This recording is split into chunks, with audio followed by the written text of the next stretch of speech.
जय हिंद साथियों। आज के इस वीडियो में पूरी सामान्य ज्ञान का संपूर्ण निचोड़ समाहित किया गया है इन 100 क्वेश्चंस में। तो मेरा मानना है साथियों, पूरी जीके के 100 सबसे महत्वपूर्ण सबसे चुनिंदा सवाल आज की इस वीडियो में आप लोग देखेंगे। और ये क्लास मैं आपको बता दूं साथियों, एसएससी एमटीएस के लिए और एसएससी जीडी के लिए क्लास है, ठीक है ना। तो पहला सवाल आपकी स्क्रीन पर है, देखिए बताइए सही जवाब क्या होगा। भारत का मैनचेस्टर किसे कहा जाता है? तो भारत का मैनचेस्टर साथियों अहमदाबाद को कहा जाता है, ये आपको ध्यान रखना है।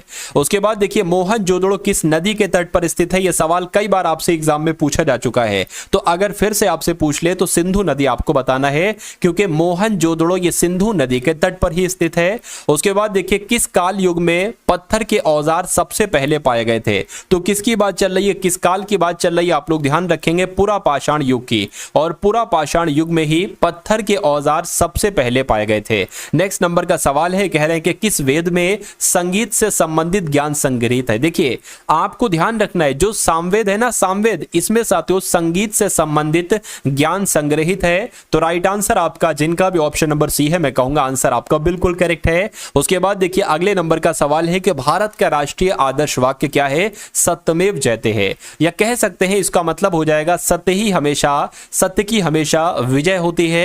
यह किस प्राचीन भारतीय शास्त्र से लिया गया है या उद्धृत एक मंत्र है? तो मैं कहूंगा साथियों सत्यमेव जयते तो मुंडकोपनिषद से लिया गया। कहां से लिया गया है? मुंडकोपनिषद से लिया गया, और इसका अर्थ भी आप लोग ध्यान रखेंगे सत्यमेव जयते का, कि सत्य की हमेशा विजय होती है। उसके बाद देखिए, अगला सवाल है, क्या व्याकरण की सर्वप्रथम रचित पुस्तक कौन सी है? मुझे बताइए। अगर बात करते हैं साथियों कौन सी है, तो अष्टाध्यायी आप लोग ध्यान रखेंगे। व्याकरण की सबसे पहले जो पुस्तक बनाई गई थी साथियों, रचित थी, रचयिता इसके साथियों कौन है, ये भी आप लोग एक बार कमेंट सेक्शन में बताइएगा। तो व्याकरण की सर्वप्रथम रचित पुस्तक कौन सी है? अष्टाध्यायी है। अगला सवाल देखिए कि चरक संहिता नामक एक पुस्तक, यह किस विषय से संबंधित है? तो यह किस विषय से संबंधित है? यह चिकित्सा से संबंधित है। चा से चरक संहिता और चा से चिकित्सा, तो मैं कहूंगा चरक संहिता में चिकित्सा से संबंधित बातें हैं। नेक्स्ट नंबर का सवाल है कि हीनयान और महायान ये किस धर्म के पंथ हैं? तो ये किस धर्म से साथियों संबंधित हैं? आप लोग ध्यान रखेंगे, इनका संबंध बौद्ध धर्म से है। हीनयान कह लो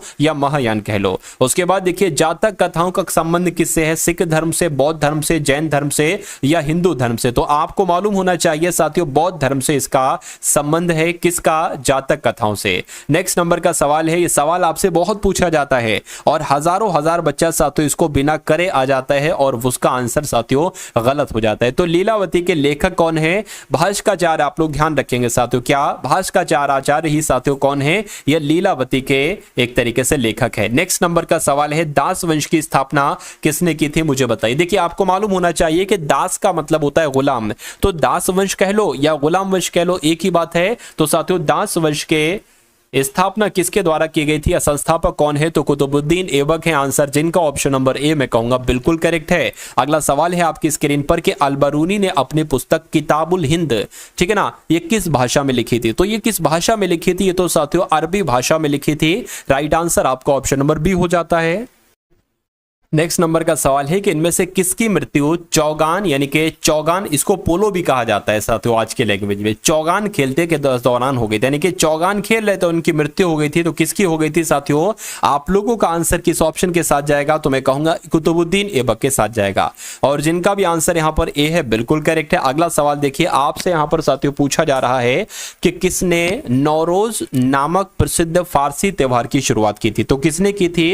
गयासुद्दीन बलबन ने की थी, आपका बिल्कुल सही जवाब हो जाता है। उसके बाद देखिए, भारत जो है ना, ये उत्तर से दक्षिण तक की इसकी लंबाई कितनी है? तो अगर भारत के उत्तर से देखा जाए और दक्षिण तक देखा जाए तो ये 3214 किलोमीटर इसकी दूरी है। यह सवाल आपसे बहुत पूछा जाता है। उसके बाद देखिए, नेक्स्ट नंबर का सवाल है कि क्षेत्रफल के क्रम में भारत के 3 बड़े राज्य बताएं, यानी कि आपको बताना है सबसे पहले भारत का सबसे ज्यादा क्षेत्रफल वाला राज्य कौन सा है, उसके बाद दूसरे नंबर पर कौन सा है, उसके बाद तीसरे नंबर पर कौन सा है। यह सवाल आपके लिए बहुत इंपॉर्टेंट है, आपके एग्जाम में आएगा। चलिए उसके बाद देखिए, क्षेत्रफल के क्रम में भारत के 3 बड़े राज्य कौन सा है? आपको पता है सबसे ज्यादा क्षेत्रफल के हिसाब से राजस्थान है, उसके बाद मध्य प्रदेश, फिर महाराष्ट्र है। तो आपका जिनका भी आंसर ऑप्शन नंबर ए था, मैं कहूंगा बिल्कुल करेक्ट था।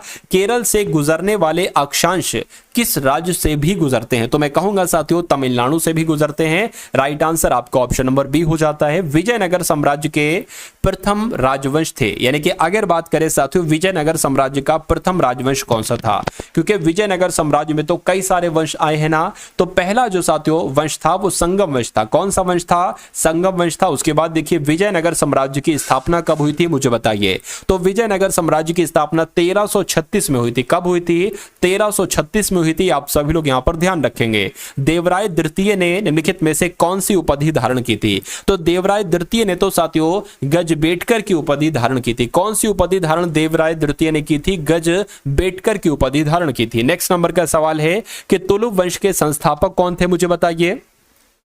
तो तुलु वंश के संस्थापक साथियों कौन थे? वीर नरसिम्हा थे। कौन थे साथियों? वीर नरसिम्हा ही तुलु वंश के संस्थापक थे। ये आप सभी लोगों को मालूम होना चाहिए। नेक्स्ट नंबर का सवाल है आपकी स्क्रीन पर, देखिए बताइए राइट आंसर क्या है।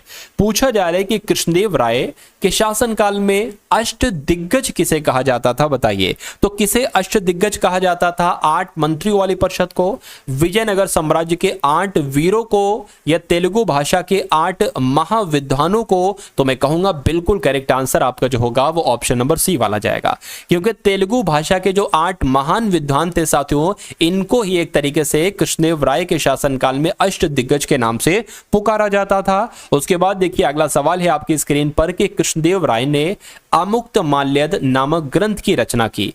पहला सवाल तो यही बनता है, यही आपसे पूछा जाएगा कि अमुक्तमाल्यद ग्रंथ की रचना किसने की? तो कृष्णदेव राय ने की।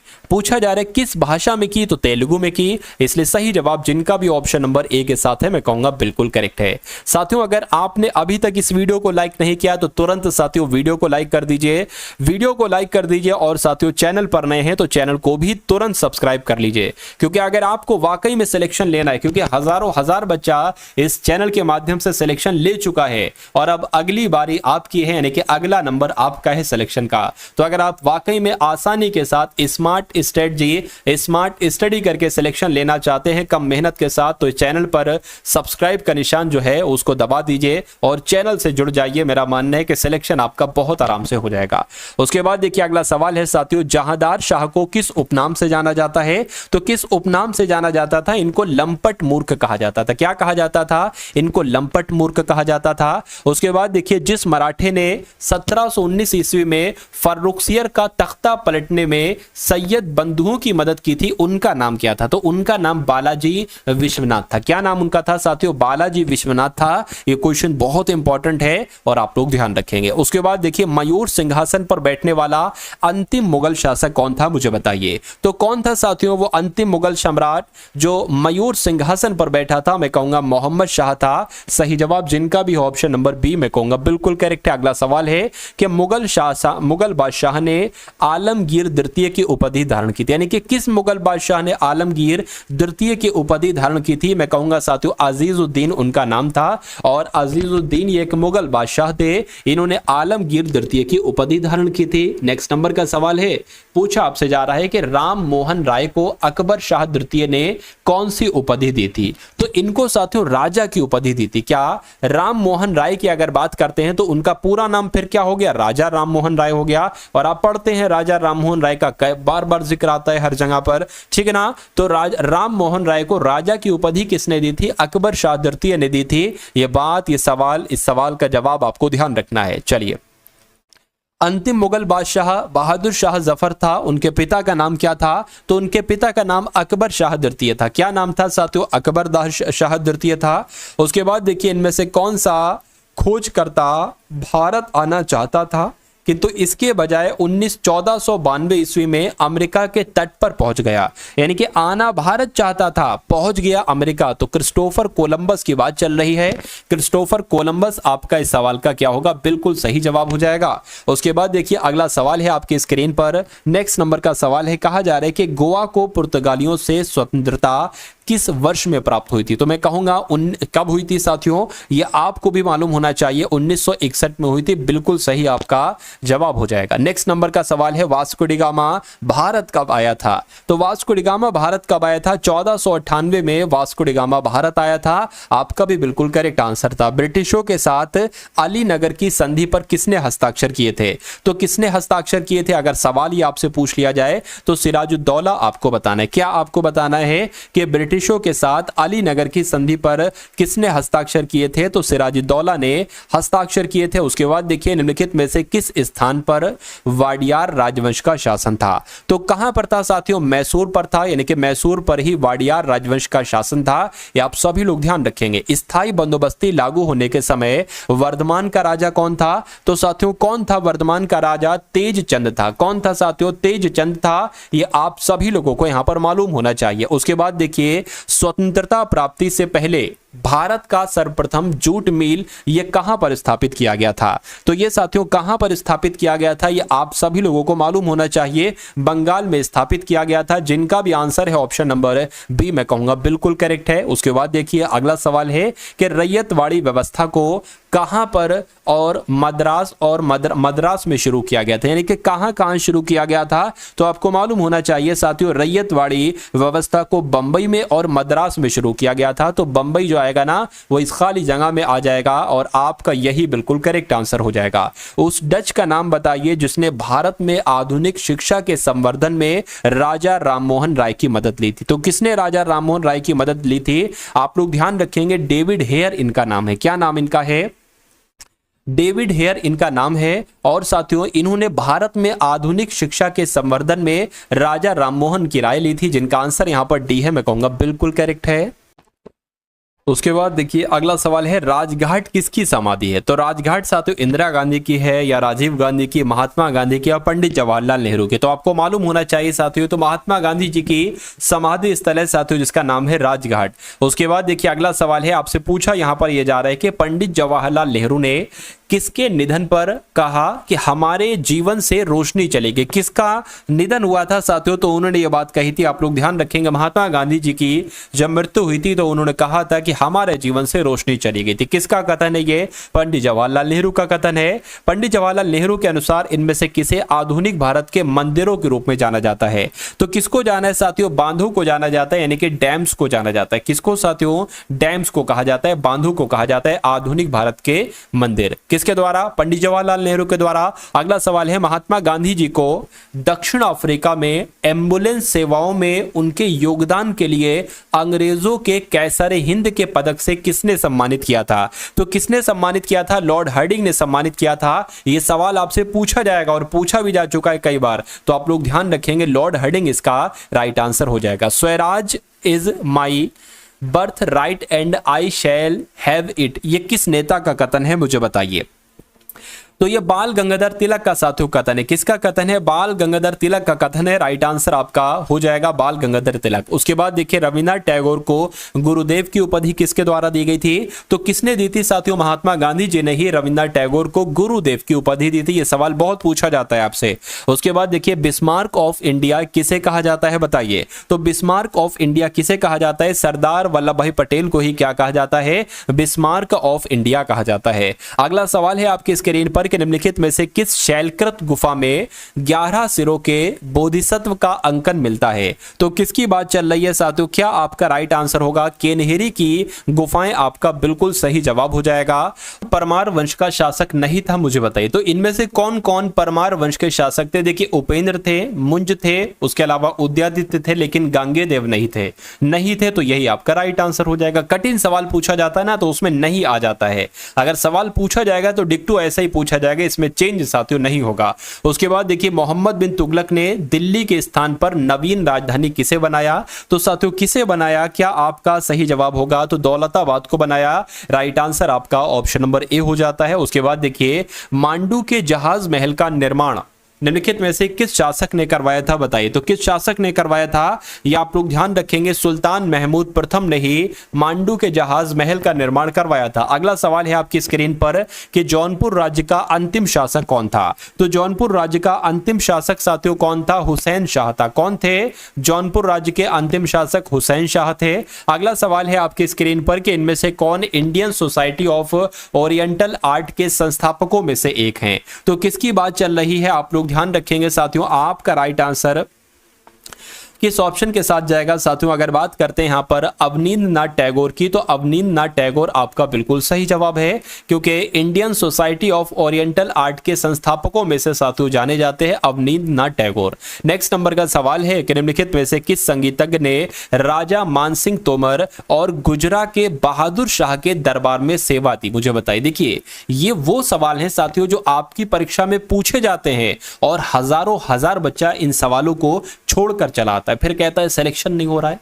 क्यों सिलेक्शन नहीं हो रहा है, क्योंकि जो एग्जाम में आता है वो तो आप पढ़ नहीं रहे हो साथियों, ठीक है ना। चलिए तो मैं आपको साथियों A to Z सब कुछ पढ़ाऊंगा, जो जो आपसे सवाल एग्जाम में पूछा जाएगा। तो आप लोग ध्यान रखेंगे साथियों, किस संगीतज्ञ ने, तो वैजू बावरा ने राजा मानसिंह तोमर और गुजरा के बहादुर शाह के राज दरबार में सेवा दी थी। उसके बाद देखिए निम्नलिखित में से कौन सा विद्वान कुंभा में दरबार नहीं था। देखिए कुंभा में दरबार कौन था, कौन नहीं था, मुनि सुंदर सूरी था, नाथा था, टिल्ला भट्ट था, लेकिन मुनि जिन विजय सूरी नहीं था। नहीं था तो ये आपका राइट आंसर हो जाएगा। उसके बाद देखिए निम्नलिखित में से किस सूक्ष्म जीव को सजीव और निर्जीव के बीच की कड़ी कहा जाता है। यह भी बहुत इंपॉर्टेंट क्वेश्चन है, तो आपको मालूम होना चाहिए। वायरस की अगर बात करें या विषाणु की बात करें तो विषाणु को साथियों सजीव और निर्जीव के बीच की कड़ी माना जाता है। अगला सवाल है आपकी स्क्रीन पर कि मानवों में आवाज द्वारा उत्पादित होती है, यानी कि मानवों में जो आवाज होती है ना साथियों, ये किसके द्वारा उत्पादित होती है, तो कंठ के द्वारा साथियों उत्पादित होती है।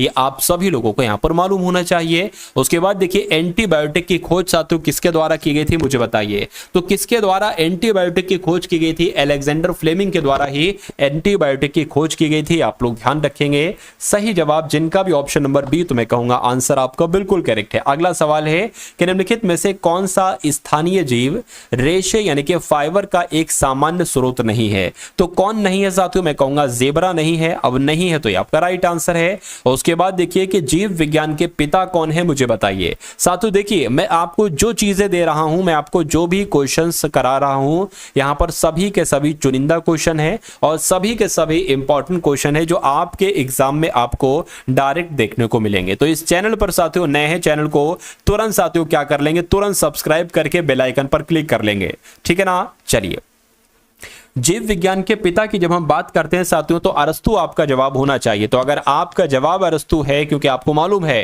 कि जीव विज्ञान के पिता कौन है, अरस्तु है, जिनका भी आंसर ए बिल्कुल करेक्ट है। उसके बाद देखिए विश्व जल दिवस साथियों किस तिथि को मनाया जाता है, मुझे बताइए। तो विश्व जल दिवस साथियों क्या 22 मार्च को मनाया जाता है, मैं कहूंगा बिल्कुल विश्व जल दिवस तो 22 मार्च को ही मनाया जाता है। अगला सवाल है आपकी स्क्रीन पर कि भारत में वन नीति 1952 ईस्वी का संशोधन कब किया गया था। तो साथियों संशोधन कब किया गया था, 1988 में किया गया था। ये आपका क्या होगा, ये आपका बिल्कुल करेक्ट जवाब हो जाता है। अगला सवाल है साथियों कि ओजोन छेद से क्या तात्पर्य है, मुझे बताइए। तो ओजोन छेद से साथियों क्या तात्पर्य है, आपको मालूम होना चाहिए। ओजोन परत में छेद नहीं, शोभ मंडल में ओजोन परत का कम होना साथियों नहीं, समताप मंडल में ओजोन परत की मोटाई कम होना, मैं कहूंगा बिल्कुल सही साथियों राइट आंसर। यानी कि सवाल अगर आपके एग्जाम में ये आता है तो उसका जवाब आप लोग ध्यान रखेंगे और ये सवाल आपसे साथियों पूछा ही पूछा जाएगा। जापान में योकोहामा सम्मेलन 1994 किस मुद्दे पर आयोजित किया गया था। तो ये किस मुद्दे पर आयोजित किया गया था, ये आपदा जोखिम में कमी मुद्दे पर आयोजित किया गया था। ये आप सभी लोगों को याद रखना है। अगला सवाल है कि भारतीय कमल का वैज्ञानिक नाम क्या है, बताइए। सवाल भी पूछा जाएगा। भारतीय कमल के वैज्ञानिक नाम की अगर बात करते हैं तो साथियों लेमुम्बो न्यूसीफेरा इसका वैज्ञानिक नाम है भारतीय कमल का। चलिए भाई अगला सवाल देखिए कि रियो शिखर सम्मेलन किसके साथ जुड़ा हुआ है। तो रियो शिखर सम्मेलन की अगर बात करें साथियों तो जैविक विविधता पर कन्वेंशन के साथ जुड़ा हुआ है। सही जवाब राइट आंसर आपका ऑप्शन नंबर ए हो जाता है। उसके बाद देखिए राष्ट्रीय डेयरी अनुसंधान संस्थान कहां पर है, बताइए। तो राष्ट्रीय डेयरी अनुसंधान संस्थान कहां पर है साथियों, हरियाणा के करनाल में है। आप लोग ध्यान रखेंगे। सही जवाब जिनका भी ऑप्शन नंबर सी है, मैं कहूंगा आंसर आपका आपका बिल्कुल करेक्ट हो जाता है। अगला सवाल है कि पृथ्वी सम्मेलन 5 ये आयोजित किया गया था, ये कब आयोजित किया गया था? तो ये साथियों 1997 में आयोजित किया गया था। कब आयोजित किया गया था? 1997 में इसका आयोजन किया गया था। उसके बाद देखिए किस पर्यावरणविद को जल पुरुष के नाम से जाना जाता है? क्वेश्चन को अगर बात करें ना, स्टार लगाकर साथियों क्वेश्चन आपको ये अपने मनोमस्तिष्क में स्टोर करना है। तो जल पुरुष के नाम से किसे जाना जाता है? राजेंद्र सिंह की अगर बात करें तो राजेंद्र सिंह को ही साथियों जल पुरुष के नाम से जाना जाता है। उसके बाद देखिए अगला सवाल है कि चिपको आंदोलन के प्रणेता कौन है, मुझे बताइए। तो चिपको आंदोलन के प्रणेता कौन है साथियों? सुंदरलाल बहुगुणा ही चिपको आंदोलन के प्रणेता है। अगले नंबर का सवाल है कि Indian institute of ecology and environment ये कहां पर है, बताइए। तो ये कहां पर है साथियों? ये तो नई दिल्ली में। कहां पर है साथियों? ये नई दिल्ली में है। सही जवाब आपका ऑप्शन नंबर ए हो जाता है। यमुना एक्शन प्लान औपचारिक रूप से प्रारंभ किया गया था। तो कब साथियों प्रारंभ किया गया था? 1993 में प्रारंभ किया गया था। क्या यमुना एक्शन प्लान साथियों औपचारिक रूप से 1993 में प्रारंभ किया गया था। उसके बाद देखिए एलपीजी के संदर्भ में क्या गलत है, यानी कि आपसे पूछा जा रहा है कि एलपीजी के संदर्भ में गलत क्या है। देखिए नीले ज्वाला से जलने वाला एलपीजी, बिल्कुल एलपीजी में आप देखेंगे नीला ज्वाला, ब्लू एक तरीके से जो है वो ज्वाला निकलती है। उच्च ऊष्मीयमान होता है, बिल्कुल। एक स्वच्छ ईंधन होता है, बिल्कुल। मीथेन उत्सर्जन, मीथेन नहीं अगर मीथेन उत्सर्जित करेगा तो मामला गड़बड़ा जाएगा साथियों एलपीजी के द्वारा। तो मैं कहूंगा राइट आंसर आपका ऑप्शन नंबर डी वाला, क्योंकि ये एक असत्य कथन है। भारत का पर्यावरण संरक्षण अधिनियम किस वर्ष पारित किया गया? ये साथियों 1986 में पारित किया गया। ये आप सभी लोगों को यहां पर याद रखना है, आपको ध्यान रखना है। उसके बाद देखिए निम्नलिखित में से कहां अंतरराष्ट्रीय समुद्री संगठन का मुख्यालय है? तो कहां अंतरराष्ट्रीय समुद्री संगठन का मुख्यालय है? मैं कहूंगा लंदन में ही अंतरराष्ट्रीय समुद्री संगठन का मुख्यालय है। सही जवाब आपका जाएगा ऑप्शन नंबर ए के साथ। अगला सवाल है कि भोपाल गैस त्रासदी मिथाइल आइसोसाइनेट मिक रिसाव की घटना कब हुई थी? भोपाल गैस त्रासदी में जो मिथाइल आइसोसाइनेट नामक गैस थी, इसका अचानक से रिसाव होने लगा था, जिसकी वजह से बहुत सारे लोगों की मृत्यु हो गई थी। आसपास के मकान थे ना, तो ये घटना कब घटित हुई थी? ये डेट आपसे बार बार पूछी जाती है। तो 3 दिसंबर 1984 की ये घटना है। उसके बाद देखिए पॉलीथीन की थैलियों को नष्ट नहीं किया जा सकता। क्यों? क्योंकि वो बनी होती हैं ना टूटने वाले अणुओं की, या वो बनी होती हैं अकार्बनिक यौगिकों से, या वो बनी होती है पॉलीमर से या प्रोटीन से बनी होती है। तो मैं कहूंगा वो ना टूटने वाले अणुओं से बनी होती हैं, इसलिए पॉलीथीन की थैलियों को नष्ट नहीं किया जा सकता है। उसके बाद देखिए अगला सवाल है कि निम्नलिखित में से किसके क्षय होने में सबसे अधिक समय लगता है? तो अगर बात करें सिगरेट का टुकड़ा बिल्कुल खत्म हो जाएगा बहुत जल्दी, चमड़े का जूता, फोटो फिल्म या प्लास्टिक का थैला। जो प्लास्टिक का थैला है, देखिए तभी तो इन सारी चीजों पर क्या बैन लग रहा है, बैन लग रहा है, बहुत सारी जगह पर लग चुका है। तो प्लास्टिक के थैले पर साथियों क्षय होने में सबसे अधिक समय लगता है। चलिए उसके बाद देखिए अंतरिक्ष प्रदूषण की समस्या किससे संबंधित है, बताइए। तो ये विकिरण से संबंधित है या कचरे? देखिए कचरे से भी संबंधित है और विकिरण से भी संबंधित है। तो आपका राइट आंसर जो जाएगा वो ऑप्शन नंबर सी के साथ जाएगा। उसके बाद देखिए बुक्सा राष्ट्रीय उद्यान यानी कि बुक्सा नेशनल पार्क, ये कहां पर है, ये किस राज्य में है? तो अगर आपका जवाब पश्चिम बंगाल है तो मैं कहूंगा आपका जवाब बिल्कुल सही हो जाएगा, क्योंकि बुक्सा राष्ट्रीय उद्यान पश्चिम बंगाल में ही स्थित है। भूजल में किस खनिज के संदूषण के कारण ब्लू बेबी सिंड्रोम होता है? तो अगर बात करें साथियों यहां पर अगर बात करें साथियों नाइट्रेट आपका सही जवाब हो जाएगा, क्योंकि भूजल में नाइट्रेट खनिज के संदूषण के कारण ब्लू बेबी सिंड्रोम होता है। सही जवाब आपका जाएगा ऑप्शन नंबर बी के साथ। उसके बाद देखिए अगला सवाल है कि मानव आबादी में बीमारियों और इसके स्रोतों के सांख्यिकीय अध्ययन को क्या कहा जाता है? तो साथियों इसको क्या कहा जाता है? महामारी विज्ञान कहा जाता है। ये भी आपके लिए इंपॉर्टेंट क्वेश्चन है। उसके बाद देखिए खसरा के उपचार के लिए इस्तेमाल किए जाने वाले टीके का नाम क्या है? तो खसरा के उपचार के लिए साथियों इस्तेमाल किए जाने वाले टीके का नाम क्या है साथियों? MMR है। क्या है साथियों? MMR है। ये आपका बिल्कुल करेक्ट आंसर है। उसके बाद देखिए क्यों बुखार किस जीवाणु के कारण होता है, बताइए। तो इसकी अगर बात करें साथियों आप लोग ध्यान रखेंगे कॉक्सियला बेनेंटी जीवाणु एक होता है, इसकी वजह से साथियों क्यों बुखार हो जाता है, यह भी अच्छा सवाल है। उसके बाद देखिए रोजेशिया एक आम बीमारी है जो मानव शरीर के किस भाग को प्रभावित करती है? तो किसको प्रभावित करती है साथियों? स्किन को, त्वचा को साथियों प्रभावित करती है। यह आपका राइट आंसर हो जाएगा। निम्नलिखित में से कौन से विटामिन की कमी से रतौंधी रोग होता है?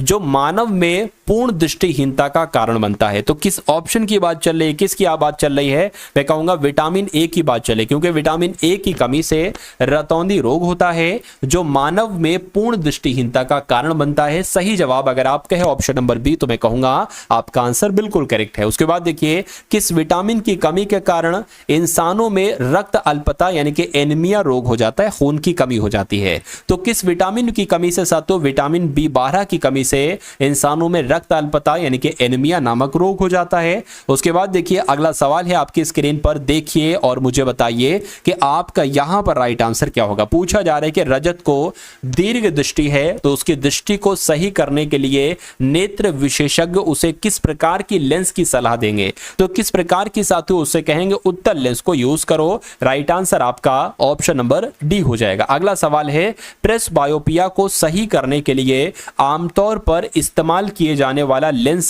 का प्रकार क्या है? तो क्या है साथियों? बाइफोकल लेंस है, या आप लोग ध्यान रखेंगे। सही जवाब आपका ऑप्शन नंबर ए हो जाता है। उसके बाद देखिए मानव नेत्र में किस प्रकार का लेंस पाया जाता है? तो अगर बात करें साथियों मानव नेत्र में किस प्रकार का लेंस पाया जाता है तो उत्तल लेंस पाया जाता है। आपका सही जवाब किस ऑप्शन के साथ जाएगा? ऑप्शन नंबर बी के साथ जाएगा। मायोपिया को इस नाम से भी जाना जाता है। किस नाम से जाना जाता है मायोपिया को? तो निकट दृष्टि के नाम से भी जाना जाता है। यह भी आप लोगों को यहां पर याद रखना है। अगले नंबर का सवाल है, पूछा आपसे जा रहा है कि रोडोस्पिन जिसे दृष्टि नील लोहित भी कहा जाता है हमारे शरीर में कहां पाया जाता है? तो ये साथियों कहां पर पाया जाता है? ये आंखों का रोग है, आंखों में पाया जाएगा। सही जवाब आपका डी के साथ जाएगा। उसके बाद देखिए आंख की पुतली का आकार किसके द्वारा नियंत्रित किया जाता है? तो किसके द्वारा? मैं कहूंगा आइरिस के द्वारा। आंख की पुतली का आकार आइरिस के द्वारा नियंत्रित किया जाता है।